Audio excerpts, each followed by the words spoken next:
Bonjour, bienvenue sur ce premier tutoriel qui vous apprendra à comprendre les dynamiques et les structures des villages européens en zone tempérée. La source utilisée, le manuel que vous connaissez désormais, Geo36 des éditions Debook.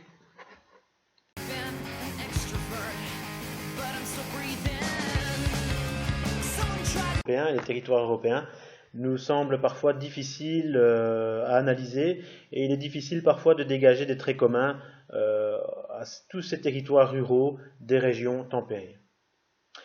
Ce qu'on va faire ici, c'est vraiment analyser et ça vous permettra de comprendre, quand on regarde un paysage, tous les éléments qui peuvent s'y retrouver.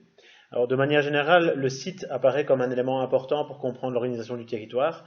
Le relief, l'hydrographie sont souvent des éléments déterminants dans le choix d'un lieu par une communauté pour s'installer. On y regarde évidemment la pente du terrain, une exposition favorable du terrain par rapport au vent dominant, au soleil, plutôt une exposition au sud qu'au nord. La proximité d'une source d'eau, parce que l'eau c'est à la fois utile pour la vie de tous les jours, mais aussi l'eau c'est une source d'énergie. On va d'abord s'installer là parce que c'est facile d'installer un moulin à eau qui va permettre d'avoir un point pour moudre le grain. Aussi des zones inondables vont être évitées, donc chaque fois il y a un rapport par rapport à l'hydrographie qu'on va rechercher ou éviter. Mais néanmoins, on voit que la diversité des lieux occupés par les centres villageois montre que d'autres éléments naturels, comme le sol, la qualité du sol, ou d'autres facteurs, comme les axes de communication, ont parfois influencé cette installation. La structure commune des différents villages européens, c'est l'auréole villageoise. Autour de l'église et de la place du village, l'habitat est groupé et est associé à des jardins, des vergers, des petites prairies. C'est ce qu'on appelle l'auréole villageoise.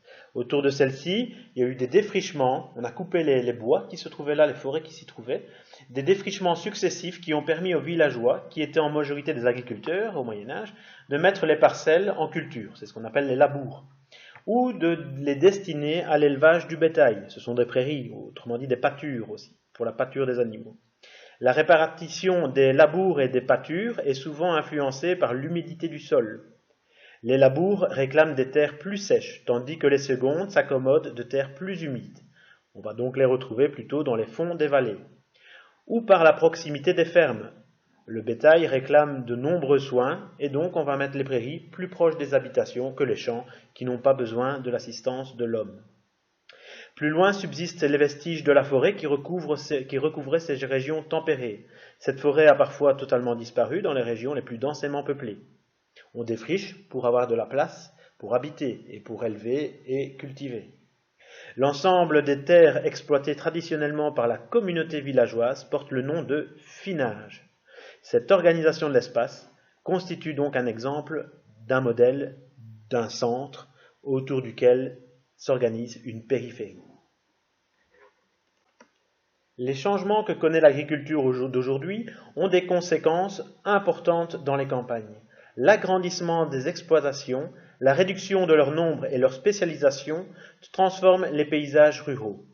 Exemple, on va avoir la construction de nouveaux bâtiments agricoles, mais aussi la suppression des haies entre les différents terrains et ce qu'on appelle le remembrement agricole.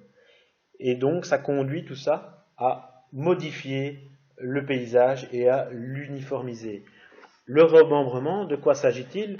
Vous voyez ici sur les deux photos qui vous sont proposées, à gauche vous avez une situation avant le remembrement et à droite une situation après le remembrement. Le remembrement, c'est juste le fait que des agriculteurs vont regrouper des terrains agricoles qui avant appartenaient à des agriculteurs différents. Donc sur une même parcelle, on va maintenant cultiver une monoculture, alors qu'avant il s'agissait de plusieurs parcelles. L'organisation du territoire qui vient d'être décrite est assez générale jusqu'au XIXe siècle. Pour des raisons souvent socio-économiques, augmentation de la population, proximité d'une ville importante, certaines régions se sont spécialisées dans les cultures et d'autres dans l'élevage. Cette spécialisation a abouti à deux types de paysages différents, l'open field à droite ou le bocage sur l'image de gauche. Vouloir rattacher chaque région à l'un de ces deux modèles serait une erreur, car dans la plupart des cas, les fermes ont continué à produire des denrées issues des cultures, du blé, du maïs, betterave, de la pomme de terre et de l'élevage, du lait, du beurre, de la viande. Néanmoins, connaître les caractéristiques de ces deux types de paysages permet de mieux comprendre la dynamique des territoires ruraux d'aujourd'hui. Dans les régions d'open field, à droite sur l'écran, l'habitat est très groupé. L'auréole villageoise est encore bien marquée et dans le finage, les parcelles cultivées dominent largement. Le réseau routier est peu dense et forme une étoile à partir du centre du village. Les parcelles cultivées ne sont pas entourées de clôtures, elles sont non closes et quelques bosquets sont disséminés dans le finage. La vue porte très loin, on parle alors de paysages ouverts.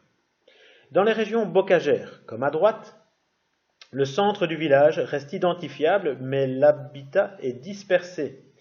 L'activité dominante est l'élevage, ce qui nécessite pour l'agriculteur d'être à proximité de son cheptel, nécessitant des soins quotidiens. Cette dispersion a entraîné un réseau très dense de routes, de chemins, mais aussi de petits sentiers.